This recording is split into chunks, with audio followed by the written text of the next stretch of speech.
Ranking 48th in yards per game, 63rd in yards per play, 69th in scoring, 81st in yards for pass attempt, and 97th in red zone efficiency. Yeah, I mean, look, they have a bowl game left for the Aggies. They play Louisville in the Franklin American Mortgage Music City Bowl. It's a lot. It's a lot to say. On December 30th, and Murray, again, a really highly recruited player, former Gatorade National Player of the Year and 5-star prospect. It was a great, and also Allen was a phenomenal QB as well. And Murray played both baseball and football, so that's also affected their baseball program as well. For me, at this point, I again, it could be the lack of issues, on the offensive side of the football. Their coordinators may just not know who to pick a QB. It's interesting when you have a plethora of QBs and you don't know which one to start, i.e. Ohio State. For me, that was probably one of the reasons why they did lose to Michigan State. I think that J.T. Barrett didn't have enough reps over the course of a season, and that probably hurt them in the long run. That's just my opinion there. Again, a lot of other reasons, but it's just their offensive inefficiency when they played Michigan State. It just didn't seem that J.T. Barrett was ready for that moment, for not having enough reps this season. That being said, for Texas A&M, man, it is going to be a bummer moving forward, because this is probably coaching. I think for Kevin Sumlin, I think he's probably coaching for his job at this point. Looking to the roster for a QB, and this is just me just looking here. Again, Murray's going to be gone. Maybe Jake Hubnack, the sophomore from Georgetown, Texas, 6'3", 195, might be taking the reins here. You have Kobe Miller, a 6'2", 210 freshman at QB. Connor McQueen, again, Jansen Moore. It's just a ridiculous amount of QBs. At a high-level program like Texas A&M, it's ridiculous. I don't know. I don't know if it's, again, for me, it's just maybe the plethora of QBs. When you get to, 4 QBs, again, I was in a situation in college where I, at one point, there were 5 goalkeepers on the roster. Granted, only one, like quarterback, there's only one position to play in net, and it is a tough task to juggle all 5 goalkeepers at one point. It's tough. It's not easy. And then when you put it to make it a quarterback at a high level Division I program, yeah, expect it to be tough. It's ridiculous. The amount of recruiting and the excess, again, because everyone, I guess, in today's college football, if you were a highly touted freshman, you're probably expected to start right away, and maybe they're expecting to start right away. So, it's interesting now, and also parents bringing into the mix, just parents at practice. It's a whole scenario that's just a little ridiculous. So, for Texas A&M, I don't know where to go from there. Again, maybe lack of stop recruiting on the QBs, but it's hard to do that. It's just the way recruiting goes, and this is probably the worst end of not having a balance within the QBs recruiting wise. So moving on to the bowl season, that is probably the biggest thing to talk about. So, looking at the top 10 bowl games of this year, it's probably the best to do that. So, for me, I could go through all 35. I really could. So, I'll play some music here, and I will be rolling through, I'd say my top 10. If I feel like going more, we'll see. So let's get some music going, and let's get started with my picks for bowl games for the 2015-2016 season.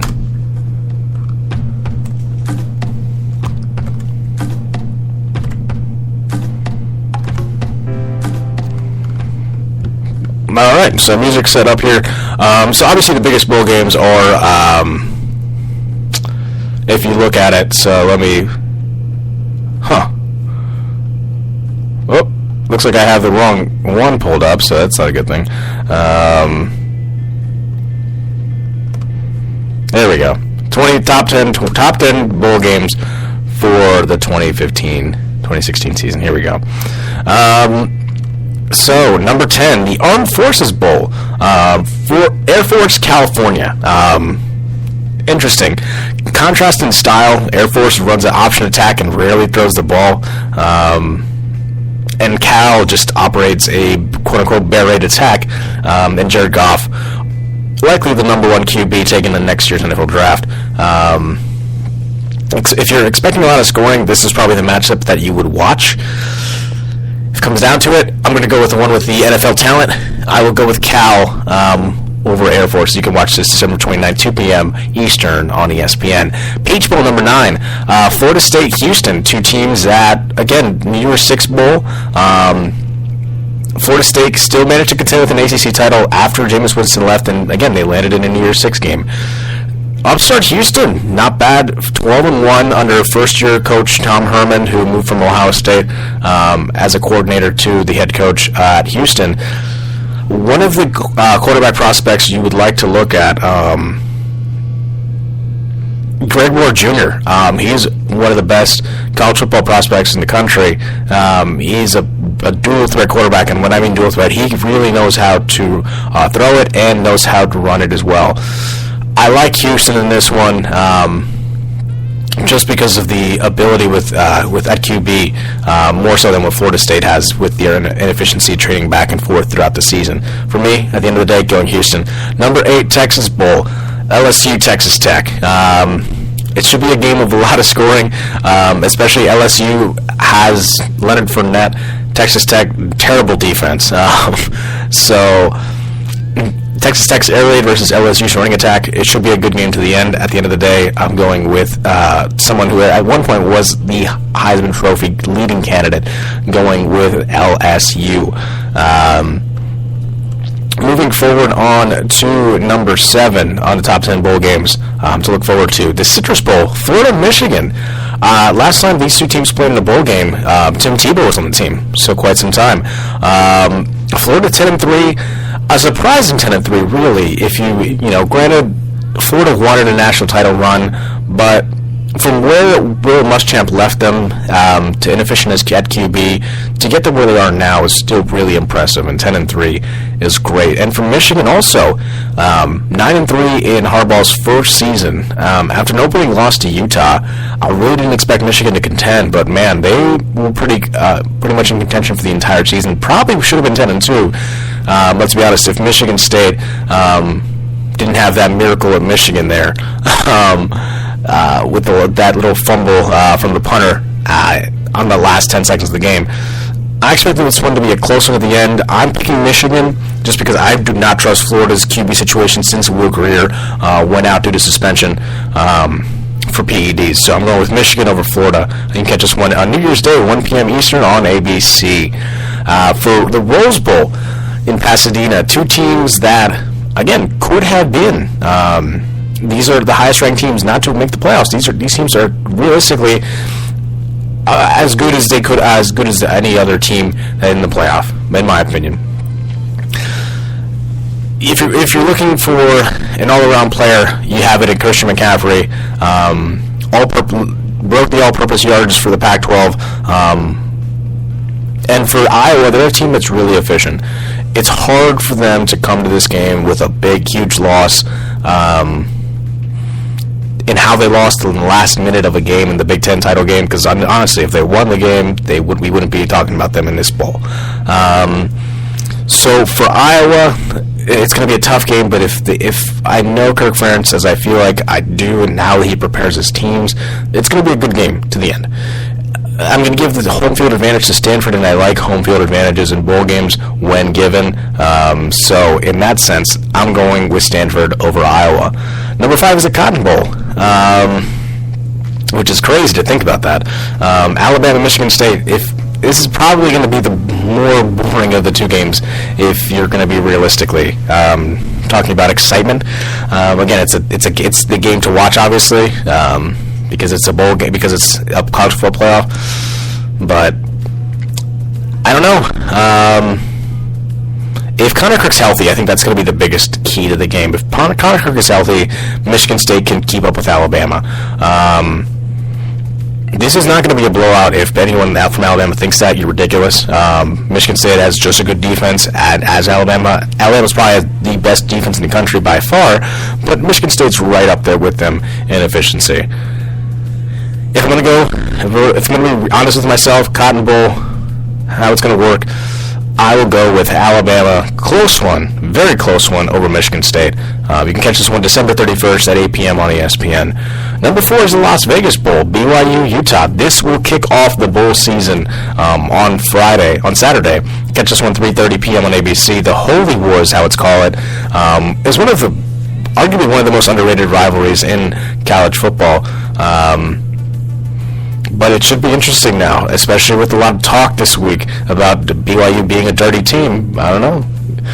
Very interesting. If you want to catch that one, that will kick off the bowl season Saturday on ABC.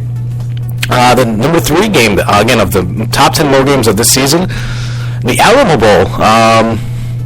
9-3, Oregon taking on TCU. It's at January 2nd, 6:45 p.m. on ESPN. If both of these quarterbacks were healthy, we may be talking about them as well in the college football playoff. TCU with Trevon Boykin, Vernon Adams Jr. from Oregon. Two teams that, again, have the talent, but, again, because of what happened with their injuries during the season and how untimely they are where they are right now.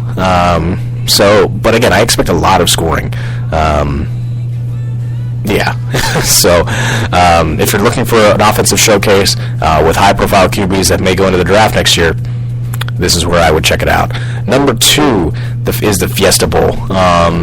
10-2 Notre Dame and 11-1 Ohio State. Again, this college football season was really, really close, and you can't be any closer, really, than two teams like this as well. Also, again, along with Stanford and Iowa. Ohio State lost in a last-minute field goal to Michigan State at home, while Notre Dame lost in a game-winning field goal to Stanford and a missed two-point conversion at home against Clemson, the number 1 team in the country. I expect this one to be an absolute bloodbath, really. This team's going to be fantastic. Again, two fan bases that travel really well.